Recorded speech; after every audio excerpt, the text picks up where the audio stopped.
అందరికీ నమస్కారం. Welcome to my channel. ఈ వీడియోలో ప్రభుత్వ ఉద్యోగులకు దీపావళి గుడ్ న్యూస్ మొత్తం 3 గిఫ్ట్స్ అండి.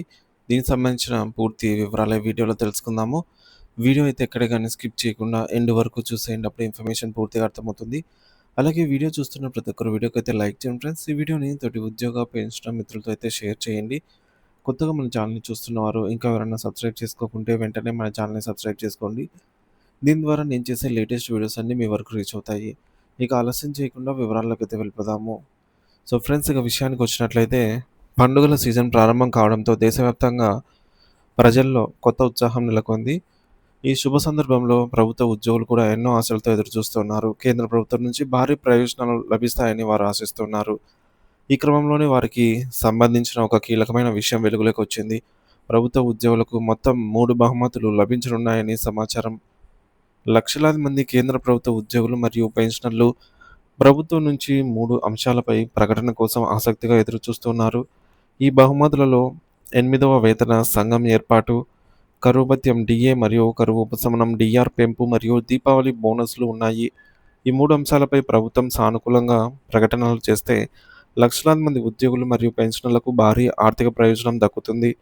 గతంలో సెప్టెంబర్ 22న జీఎస్టీ ధరలను తగ్గించి ప్రజలకు ఒక కానుక ఇచ్చిన ప్రభుత్వం ఇప్పుడు ఉద్యోగులకు భారీ ప్రయోజనం లభించేలాగా ఒక ప్రకటన చేస్తుందని ఉద్యోగ వర్గాలైతే గట్టిగా ఆశిస్తూ ఉన్నాయి.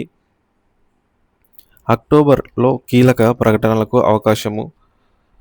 అక్టోబర్ నెలలో 8వ వేతన సంఘం ఏర్పాటు, డీఏలలో 3% పెరుగుదల మరియు దీపావళి బోనస్ ప్రకటించే అవకాశం ఉందని నివేదికలు సూచిస్తూ ఉన్నాయి. దీపావళి పండుగలోపు ఈ యొక్క ప్రకటనలు వెలువడితే లక్షలాది మంది ఉద్యోగులు మరియు పెన్షనర్లు ఆర్థికంగా ప్రయోజనాలైతే పొందుతారు. ఇది ఉద్యోగుల ఉత్సాహాన్ని మరింతగా పెంచుతుంది అనటంలో ఆశ్చర్యం లేదు. 8వ వేతన సంఘం మరియు దాని ప్రభావము. వచ్చే ఏడాది నుంచి అమల్లోకి రానున్నటువంటి 8వ వేతన సంఘం ద్వారా కేంద్ర ప్రభుత్వ ఉద్యోగుల జీతభత్యాలు మరియు పెన్షన్లు గణనీయంగా అయితే పెరుగుతాయని భావిస్తున్నారు. మరి ఈ వేతన సంఘానికి సంబంధించి టర్మ్స్ ఆఫ్ రెఫరెన్స్ అక్టోబర్ 2025లో జారీ చేయనున్నారు. కేంద్ర ప్రభుత్వ ఉద్యోగులకు వారి ప్రస్తుత జీతాలపై 30% నుంచి 34% పెంపు లభించవచ్చని అయితే అంచనా. ఫిట్మెంట్ ఫ్యాక్టర్ వచ్చేసి 1.83 నుంచి 2.46 వరకు ఉండవచ్చు. ఇది జీతాల పెంపులో కీలక పాత్ర పోషిస్తుంది. ఇది ఉద్యోగుల కొనుగోలు శక్తిని పెంచి ఆర్థిక వ్యవస్థను కూడా సానుకూల ఉత్తేజాన్ని తెస్తుంది. కరువు భత్యం డిఏ మరియు కరువు ఉపశమనం డిఆర్ పెంపు. దీపావళి సమయంలో అంటే అక్టోబర్లో డిఏ మరియు డిఆర్ 3% పెంపుదల ప్రకటించే అవకాశం ఉంది.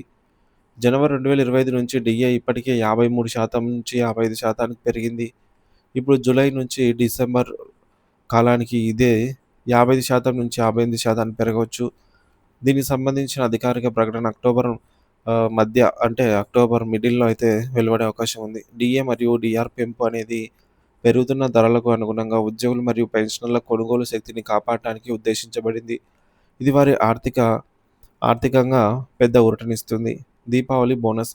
పండుగల సీజన్‌లో ముఖ్యంగా దీపావళికి ముందు కేంద్ర ప్రభుత్వ ఉద్యోగులకు బోనస్ ప్రకటించడం ఆనవాయితీ. ఈ ఏడాది కూడా దీపావళి బోనస్ లభించనుందని ఉద్యోగులు ఆశిస్తూ ఉన్నారు.